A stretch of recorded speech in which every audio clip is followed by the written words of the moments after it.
Yaney. I am from Salina, born and raised in Salina. Haven't escaped from there yet, but I plan on it. I am a grandmother, my mother. They're all from St. Mary's. When I was a kid, I pretty much grew up over here. But I am here today, and I would first of all like to thank the St. Mary's Library for allowing me to do this and share this experience with you all. I am very grateful. I will not forget. So if the books ever become a movie, you guys are top on my list. So anyhow, I am a multi-genre writer. I am a self-published author. A lot of my books are either paranormal or supernatural, but I do write other genres as well. I have children's books, which are neither paranormal or supernatural. And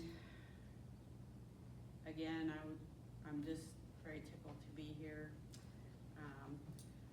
So the first book that I wanted to talk about is my book called An Angel Named Jenny. This is actually my bestseller to date. It is a partial fiction, nonfiction book, but it's listed as nonfiction. This is kind of my therapy book. This is my oldest granddaughter, and this was my boy sergeant. They were 6 months apart, and they were extremely close. He's a character in it. I conned my son and daughter-in-law to let me use a picture of them that I've taken. So that's the cover of An Angel Named Jenny. That book is about a young girl who, her father's kind of an absent dad. He's working a lot of jobs. Her mom never wanted her, and she was abusive mentally. She turned physically abusive to the little girl. The dad found out, he took her and he moved away. And where he moved to, he rescued 3 dogs, and they were actually my dogs. Anyhow, it's a quick read, it's an easy read. Obviously it's not a very thick book, as you can tell. But that one is probably one of the ones that's most near and dear to my heart. But the books that I really want to talk to you guys about are my award-winning reincarnation series. And I would like to tell you how these books came to be.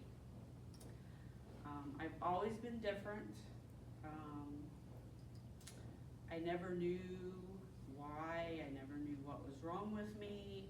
I had no idea that other kids couldn't see people or animals or angels like I could. And I kind of was lost.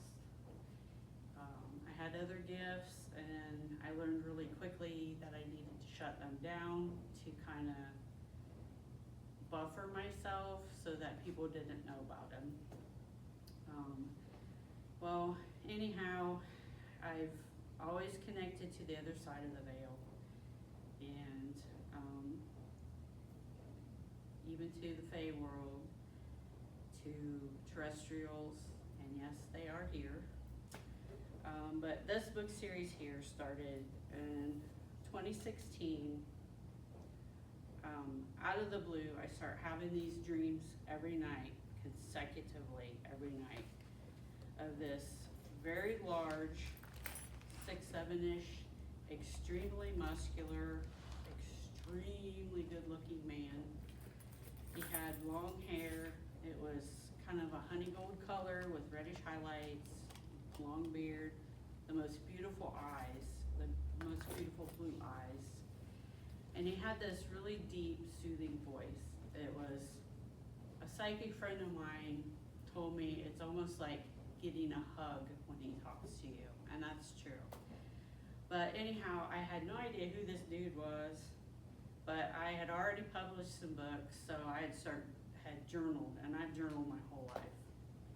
So I would write down every morning before my feet would hit the floor, I'd write down everything that he had told me about.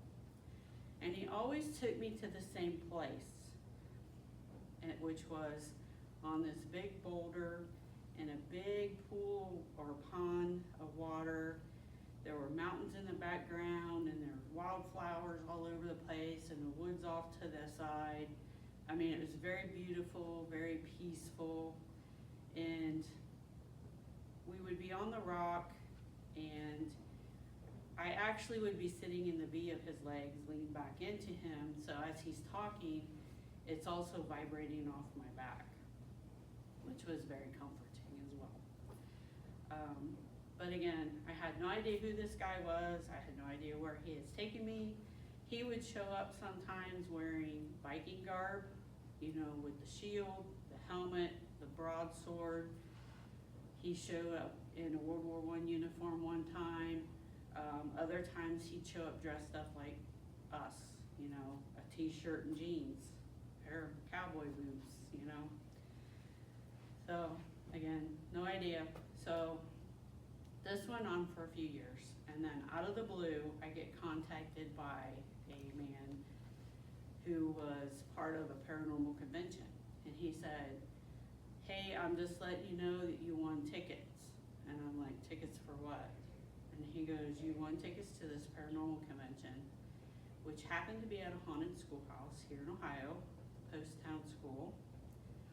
And he goes, I'm actually gonna upgrade your tickets to VIP." And I'm like, "Okay. How did you," he's like, "You put in for it, we picked you, you won." And I'm like, "Okay. News to me, but I'm all for it. I'd never been to anything paranormal convention-wise or whatever." And so I'm like, who am I gonna take? Because my husband is Mr. Daniel Dowder, and he wouldn't go. So I convinced a childhood friend who had no idea what I was to come with me. And before we get there, and we pull in the parking lot, and I'm like really super quiet, and she's like, "What's wrong?" And I go, "This place is extremely haunted." And she goes, "How do you know?" And I go, "I can feel it." And there are people looking out the windows at us. And she's like, "I don't see anybody. Trust me, they're there." So anyhow, we go in, finally get to go inside, and eventually I am led to go down to the basement into what was the cafeteria area where they had some vendors set up. And I was strongly drawn to go down the steps and go to the left to a table that was right there. So I'm like, you know, "Come on, we gotta get down here. I really need to see this person." And she's like looking at me like I had two heads. And we get downstairs, and the table's empty. And there was a lady sitting next to it that was a palm reader. And I'm like thinking, she's probably thinking that I'm like some crazy wild woman. I'm like, "I need to talk to whoever's here. It's really, really important. I gotta talk to this person." And she started laughing. She goes, "She's right behind you, talking to them people." So as I turn around, this woman's walking towards me, and when we shook hands, we shocked each other. And she goes, I was told to come talk to you." And long story short, this person and I have always stayed together as friends. She's actually one of my best friends. She was a psychic from North Carolina named Pat O'Keefe. And I don't know if you've ever heard of her. She's pretty famous in that world. Pat is an amazing person. But anyhow, she starts describing this guy to a T. And I'm like, how would you even know? Because I had never told anybody about these dreams. Nobody. She's like, "You need to sit down. We need to talk." So we sit down. My friend sits down, and she starts telling me this stuff, which everything was spot on, everything was 100%.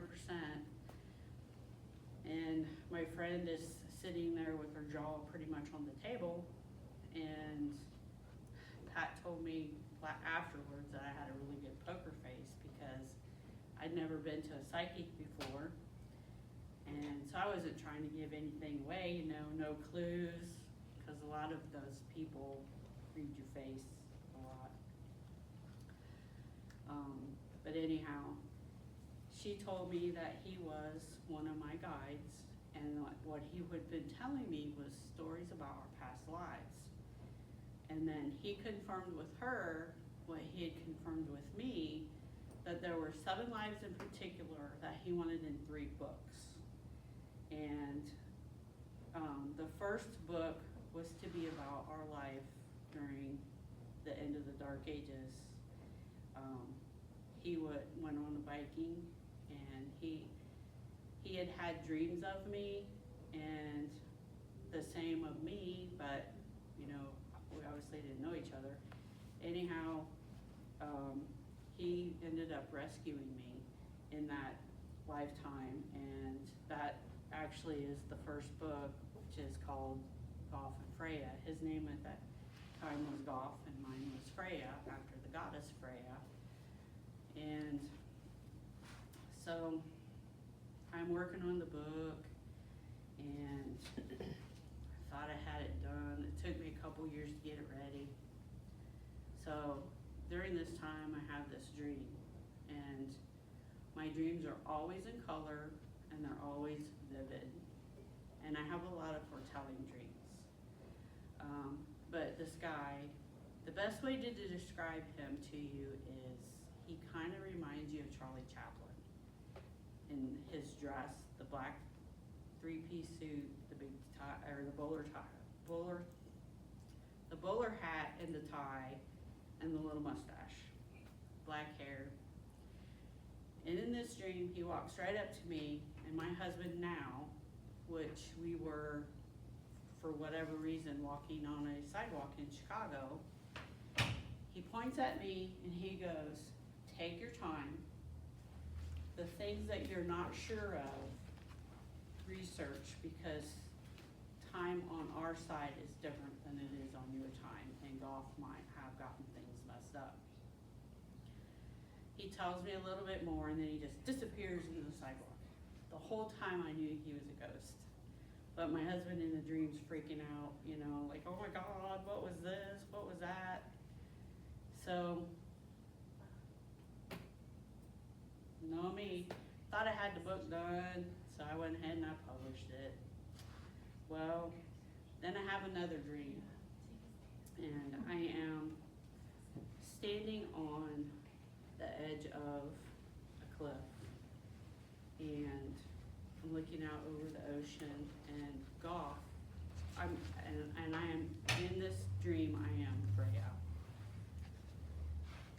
And he walks up behind me, you know, puts his arms around me, he kisses me on the temple, and then he backs up and smiles, and I turn around, and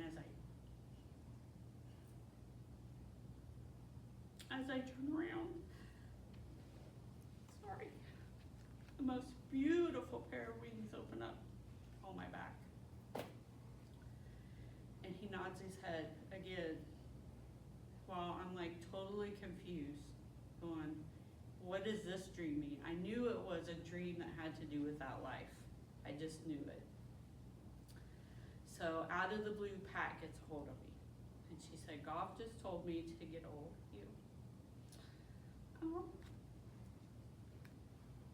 What I saw was my death in that life. Sorry. So anyhow, I jumped the gun. So the ending of this life is the beginning of this one. So as I'm, getting ready to work on this book, I'm on Facebook scrolling through pictures, and I come across a picture of one of the fairy pools at the Isle of Skye in Scotland. And I instantly got chills because because that was where he had been taking me and telling me about our past lives. I had never seen this place before, and it was exactly the way it was in the dreams, with the flowers and the mountains in the background. I mean, it was so cool.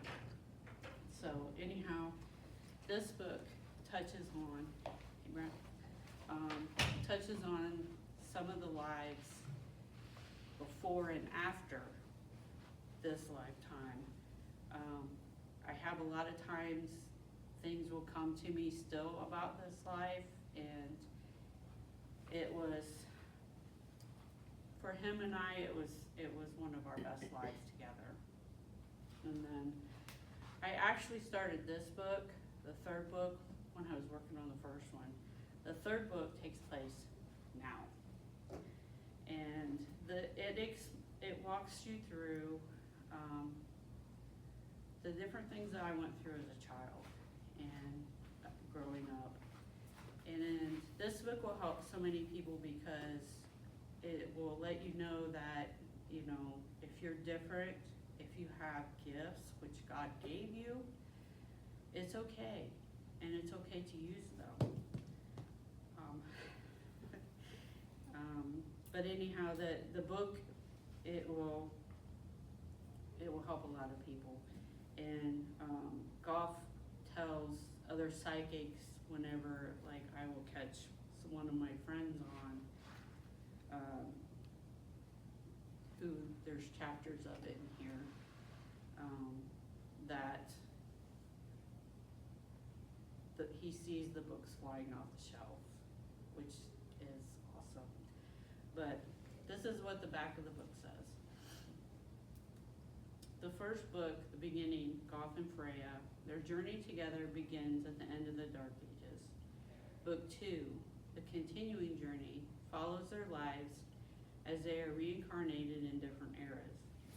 Now comes the third and final book in the series, the latest chapter, which takes place in this century. She was never embraced by society. She had psychic gifts which set her apart from those around her. When she begins having a series of dreams, night after night, of the same handsome man,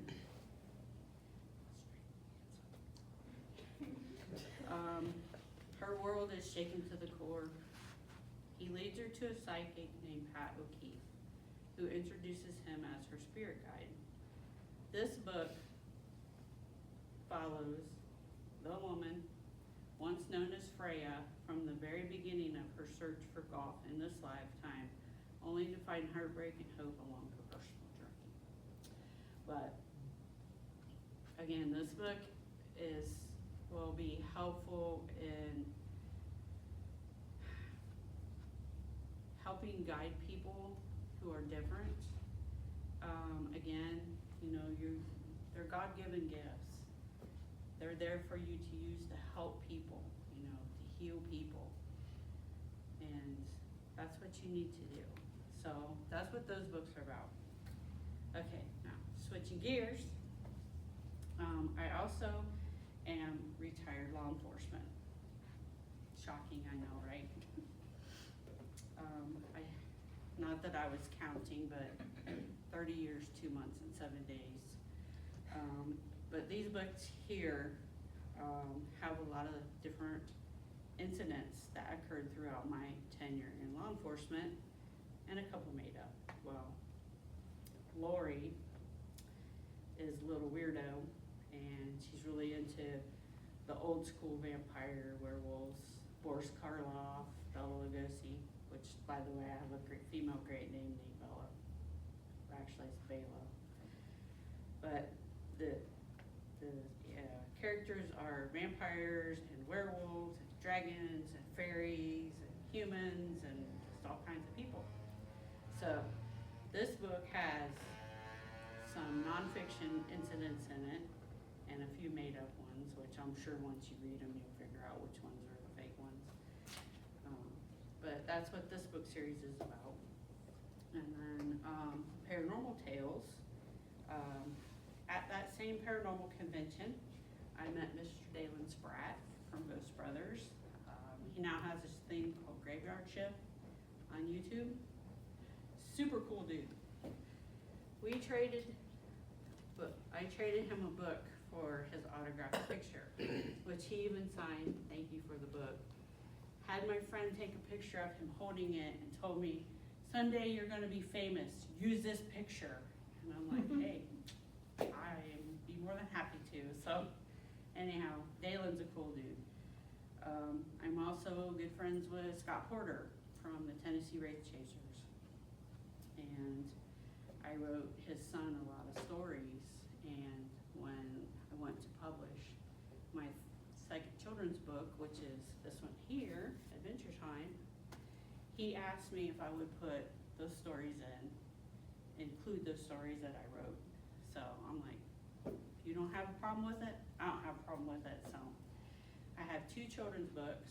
They are stories I've written my grandchildren, and then of course Scott's boy. I also have some large print books, and I have,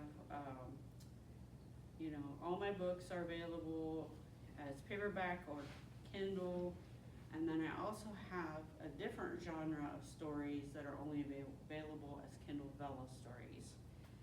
So those are into the alien type thing and some other ghost stories. Now, my inspiration from stories, there are different ways that I get them. Sometimes I will see a picture and a story will click, and then I'll do a little bit of research. And I'll give you an example. I had a late friend who was a photographer, and he took pictures of some old abandoned rail cars on the other side of St. Mary's actually by Walpock. And as soon as I seen the one train car, man, I'm like, oh yeah, this story would be really cool. So I did a little research on the train car. Got the information on when it was made, what type of car it was, all that kind of stuff. And then as I did the story, I thought, you know what? I think this would be really cool as a book series. So my photographer friend who has passed away from cancer, Jeff, he became a groundskeeper at a campground. And every Saturday night around the campfire, he would tell ghost stories. Well, again, Lori's weird. I like my plot twists. So at the end of the series, there's actually a big plot twist for that one. And the same goes with Paranormal Tales. There are stories in that book that are incidents that happened to me, and there are some, of course, that are not. I have never been on an airplane in my life, never plan on being on an airplane in my life, but I had a dream one night about a plane crash, and from that dream, this story came. So what I do is, I don't know if you've all heard of automatic writing. Okay. Do you know what automatic writing is? No? Okay. You basically are channeling somebody from the other side as you write. Like you're writing, but it's not really you. Sometimes the writing looks different. It's not your style. Sometimes it's your non-dominant hand that's writing. Well, I do that typing. So I automatic type instead of write. So this story in particular is one of the ones that I channeled as I was typing it out. And after I got done reading, I'm like, ooh, that's kind of cool. So anyhow, then I have a book called The Paranormal Girls, which is about these girls from high school that get together every weekend to tell ghost stories, try to outdo each other. So that's this book. This is a large print book I recently decided that they needed a comeback, so I started Kindle Vella stories, and so now there's a second one of those. And then I have a book called The Supernaturals. This is about a vampire, a werewolf, and a ghost who are best friends. Again, Lori's weird. But anyhow, let's see.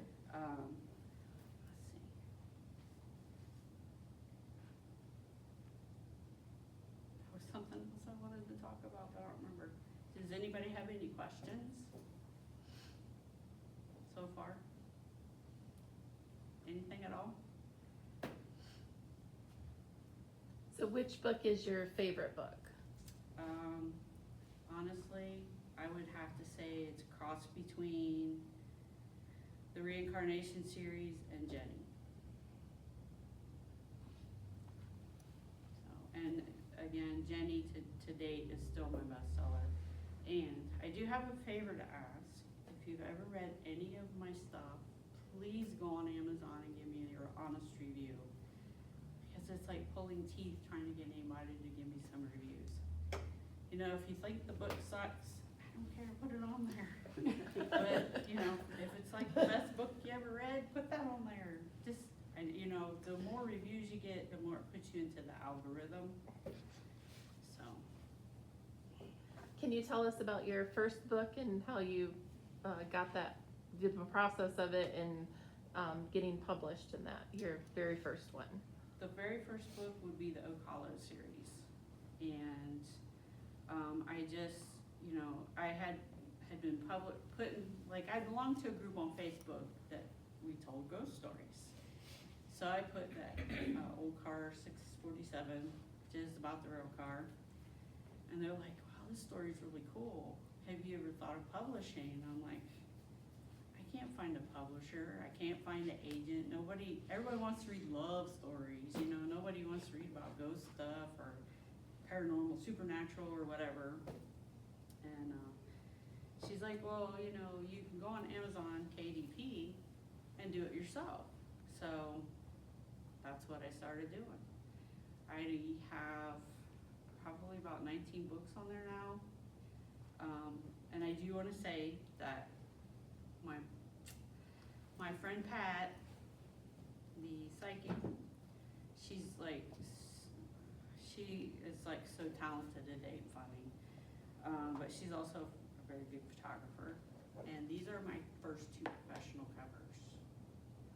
So, and this cover, that's me. But this cover holds so much in it. You know, like the sword represents golf, and she lives on top of a mountain in North Carolina, and that's like the Scottish Highlands. And I'm holding Kitty, who is a part of the story too. But anyhow, so all of the covers I've made other than those two. So, yes. So Lori, when you're writing, you talked about kind of an extension of like automatic writing or automatic typing. Mm-hmm. Is it flowing through you and then you have some editorial discretion, or you feel it's just the straight story coming through and you kind of? It just flows through, and then like I'll go back and fix the typos, you know. Sure. Otherwise, people think I'm like, you know. Honestly, I do not know who I'm channeling. Like, it's different things coming through on different stories. So,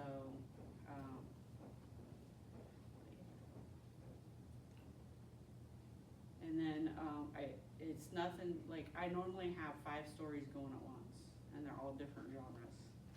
So when I get running out of steam on one story, I just switch gears and go into one of the other stories and start typing in it.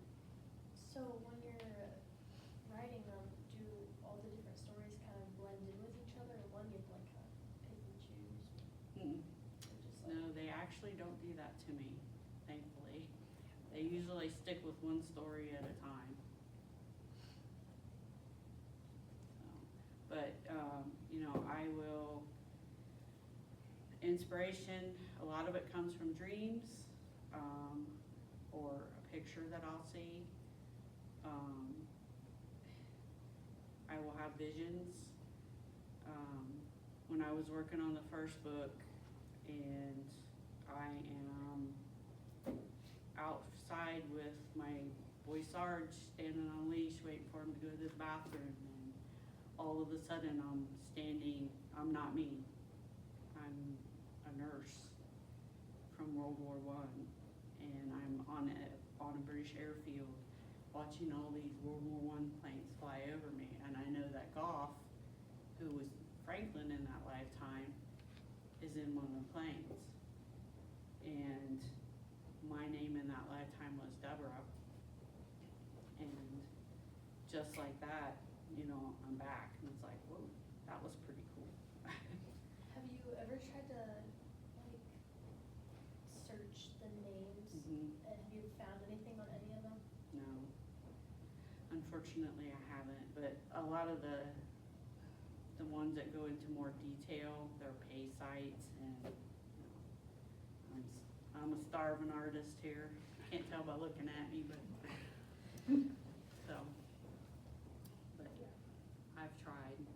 And I still try, every once in a while I'll try to find the grave, because I know, like, he, in that lifetime in World War I, he was a British soldier, and I was a Scottish nurse, and we met on the battlefield.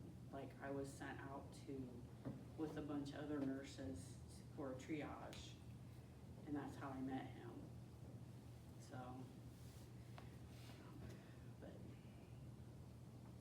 yeah, I also will be outside and, you know, just being in the moment, and there'll be times when I see angels, you know, there'll be like 5 of them standing above in the air. I've seen them in my bedroom on the wall. Now, when I see angels, I do not see people with wings. I see energy, and it's different colors of energy. And a little interesting tidbit about me, they call me the gatekeeper on the other side, because ever since I was little, I have helped Archangel Azrael pass souls on to the other side. So that's why they call me a gatekeeper. But I have heard angels sing. I've seen them. I've felt them. I channel Archangel Raphael when I do Reiki. You know, Archangel Michael's always there protecting, as well as some of the others. So, anybody have anything else? I do. Lori, can you tell us what it was like when you saw your wings? It was incredible, because they were the most beautiful thing I ever seen. Sorry. When they opened up fully, they were white, pure white with gray tips. And I won't get into what happened, but, you know, I gained my wings. Sorry. No, don't be sorry. Thank you for sharing. Yes, thank you for asking. So you said you've always had these abilities. What is your strongest ability? Like the channeling or the... I really don't have anything stronger than the other. But I will say this. Ever since I was little, I've had almost zero sense of smell. So it's really odd when, like, my stepbrother was very ill, and he was a chain smoker. And before he passed away, I kept smelling cigarette smoke. And being somebody that can't hardly smell, it was like really, really strong. I guess another thing I should kind of share, which is in the third book. I have the ability to know when somebody's gonna die.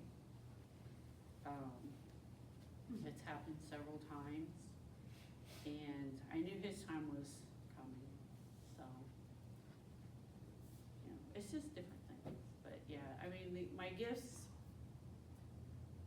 I finally decided that, you know what, this is me, I am here to help people, I was put here to heal people, and this is what I'm here for, this is what I need to do, and I'm not gonna hide my gifts anymore. So, thank you very much. But yeah, sorry I get a little emotional. Can't blame it on retrograde, cause that's over with, but. Yeah, I mean, I have the, you know, almost all the clairs, so. And by the way, my little crystal shop in Salina is haunted. Mr. Brent can attest to that. That was my kind of question. I Go know ahead, Lori. sorry. Yeah, no, you're okay. I know Evidently, I'm Lori. a mind reader too. Yeah. No, so, I've got to know Lori over the past 3 or 4 months, and, you know, this is the question, and it relates to this, you know, validation, right? There must have been a point where you're like, my gosh, what's wrong with me, or is this normal? You know, so speaking of validation, did you have a first validation, and then maybe we can talk, or you can speak on our validation that we had?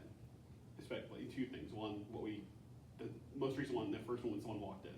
Right, so Brent is not only an incredible guy and an amazing writer himself, but he's also what would the term that technically be like a ghost hunter? Yeah, amateur ghost hunter. Okay, so he's part of a group that, they do, and they go and do investigations in different places. Well, when I'm an energy reader, and as soon as Brent walked in to interview me, like, it clicked, and it was incredible, and I mean, he picked up on the stuff in my shop as well, we talked about it, and I'm not gonna mention any names of who or where they work for, but as we were talking, 2 women walked in, and it was just like a wall walked into that shop. It was, well, it was incredible. I mean, it was like, everything kind of went, you know, screeched to a stop, Yeah. and Laura's, her shop feels very, very nice. It's very pleasant, Oh my positive, gosh. right? Can I get an amen on the side? Yeah. amen. But when this woman walked in, it just, I'm interviewing here, and it was literally, she walked in, it was just this wall of just, I can't explain it. It just felt, Disbelief. it just changed. She was, there to do her job, and she wasn't happy about it. That's all I can say.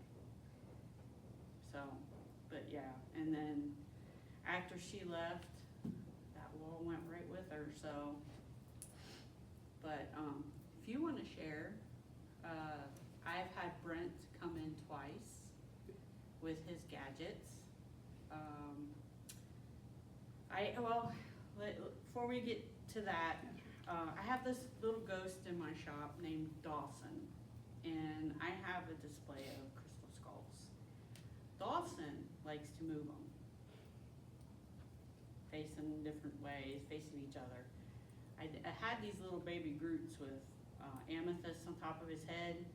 They'd be on different shelves. One of them would be laying down like he's sleeping. He's just having a whole heyday. Well, I was, telling Brent about different things, so Brent brought his gadgets in. So if you want to go ahead and. Yeah, sure. So, with the shop, oh yeah, of course, I'm sorry. Please. Lord. Hello. Hi, I'm Brent. Some of you guys, I'll just quick introduce myself. I work for the Evening Leader. I am the reporter there. And And so that if you see the writing paper last, that's mine. I got to do an interview with Lori about her shop, and then I've been back subsequently a couple times to do some interviews with her, or explore the shop. And so some of the tools we have are REM pods, the stuff you see on TV that kind of, something gets close, it lights up. There's also things called a tripwire, which is little sensors that's about 6 feet long, little sensors every about a foot, and those can light up. Well, in Lori's shop, the first time I was there, the REM pod didn't go off at all, but you would see the tripwires light up one way and then light up the other way. And sometimes random lights light, which is just strange, it's okay. And in her shop, there is this strange spot where when the lights get turned off, there's this little ball of whatever, I don't know. You have an EMF reader, you take it, it'll read, it'll say, high readings, right? And then you'll move away from it, up, down, left, right, nowhere. But it's like a weird. 2 separate times I've been there, it's happened twice, whatever. The second time I was there, the ball tree was still there, which is still super interesting, but it's not cool or whatever. But the second time I was there, She keeps an eye on my stuff. yeah, we caught, this time REM pod would go off randomly. Intelligent responses, hey, are you here? Are you male? Just those kinds of questions that were beep or not beep, whatever. I also had my voice recorder going on. And we'd ask questions. And for 99% of this recording, there's nothing on it. I listened through it. And then about 2/3 way through, you just hear a voice, because we were in this front room. Lori had gone in the back. I was back there with her, we're talking, you hear us talking. You hear this voice say, "We should go back there." And it's not his voice. It's not us. And it's a male. We're from me to that door, or maybe the table away, so we're, I'm hearing this with the volume cranked all the way up, so it's still, that very low, so. Mhm. But, And I've caught EVPs there as well. yeah, so that's Same voice. that's my portion of the story, but. But also, the tripwire, I was telling you about something, and like, it started like making all these funky colors, and he's like, oh, I've never seen it do that before. Yeah. And- So explain it, the little nodules around there, are there like, the base color's like purple or pink, and it lights up to green, red, various colors, and this thing was just going Nuts. nuts. Orange, yellow. Yeah, so, yeah, I'll sit down. Oh, you're good. But there is a portal at this place too, and it's on the other side of the wall of my shop. And it has been there for a very long time. Now, there's a little old lady that is guarding it. And when she told me that when she was alive, she was a healer. But she keeps it at bay so that nothing bad or negative will come through that portal. So they keep an eye on my shop, they keep an eye on my stuff, and they keep an eye on me, so, to which I thank them all the time for. So, anyhow, anybody have any other questions? Lori, I do. Has any of your animals ever tried to talk to you and write a story about, like through them? Yes. My boy Sarge, which I'll try not to cry. He's the one on the cover. Was my male Great Dane. I just lost him in November. He has came very many, quite a bit. He always had this thing where he would walk into my bedroom and he'd take his neck and shoulder area and he'd hit my bed. Like, hey, I'm in here, telling my female Dane, get out of its spot. He's done that several times. One day, I have these things on my phone, these free apps, and I felt this cold on my foot. And he would always lay on the floor at my feet. So I turned the app on and I pointed it down and there he was. He showed up, like the app that shows the green stick thing. It was a dog laying at my feet. I'm gonna need to know that app. Hmm? I'm gonna need to know that app. No, not a problem. I use that app a lot at my shop too. But yeah, there's a lot of spirits at the shop, so, and they're all good. So you told us how you got your digital printing. How did you get your actual print books? Also through Amazon, which, unfortunately, they are going to up their prices on. So I'm not sure, like, I'm gonna keep publishing my stories, but I don't know how many actual paperback books there'll be. But one thing that really sucks about the Kindle versions, it always jacks up my formatting, and like it runs everything together, you know, like you got books, you know, you got the chapters, well, in the Kindle, it's like all one big long thing, and you can't go by the page numbers, so. But, yeah, so I have, you know, and it costs me to have the books printed, so. Anything else? What about your awards there? How yes, did you get those? Well, I was contacted by,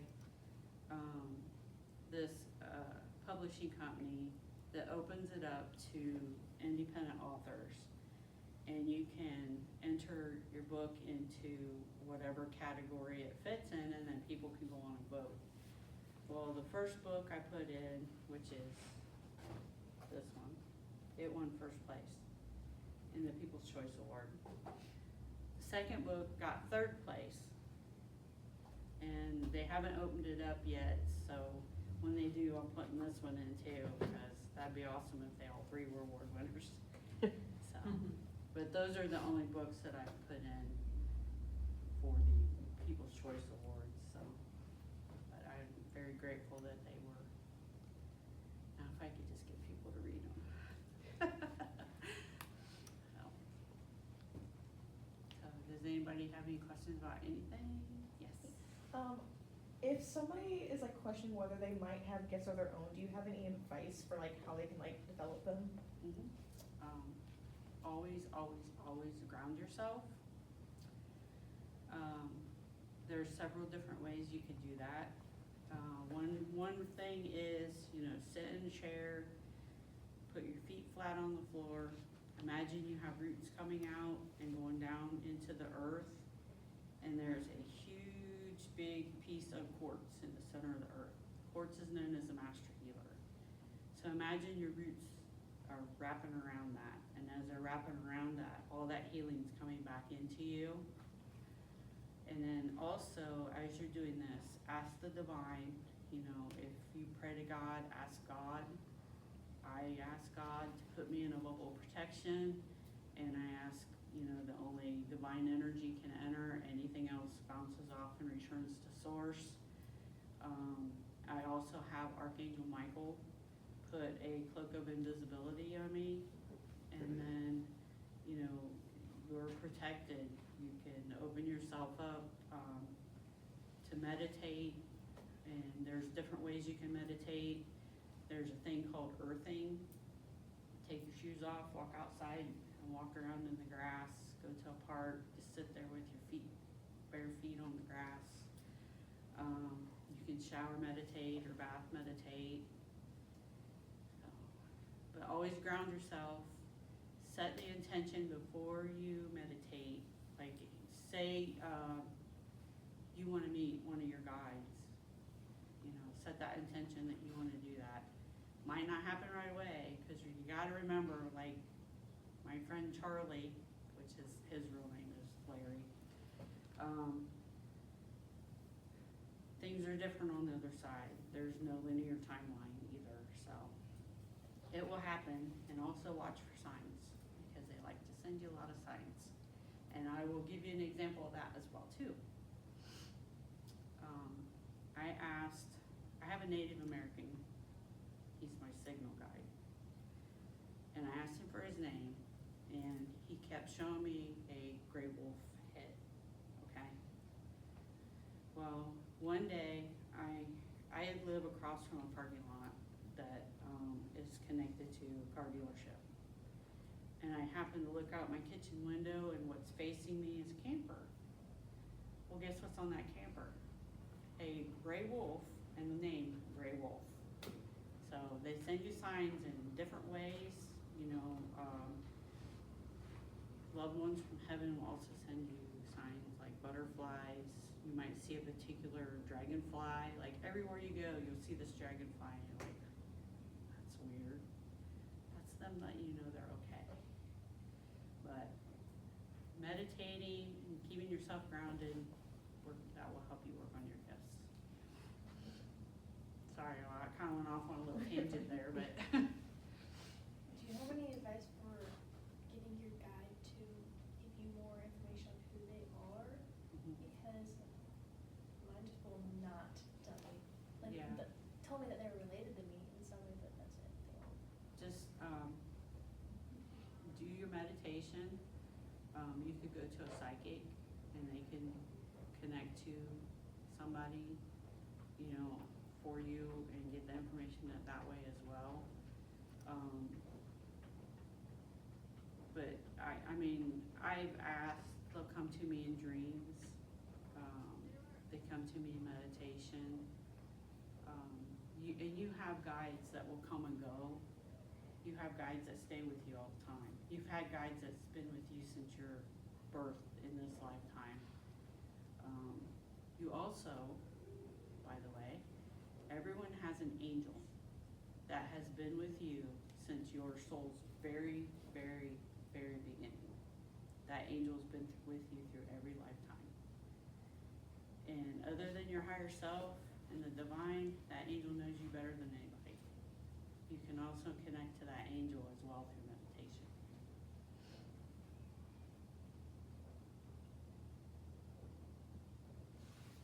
Anything else? We got like an hour to go.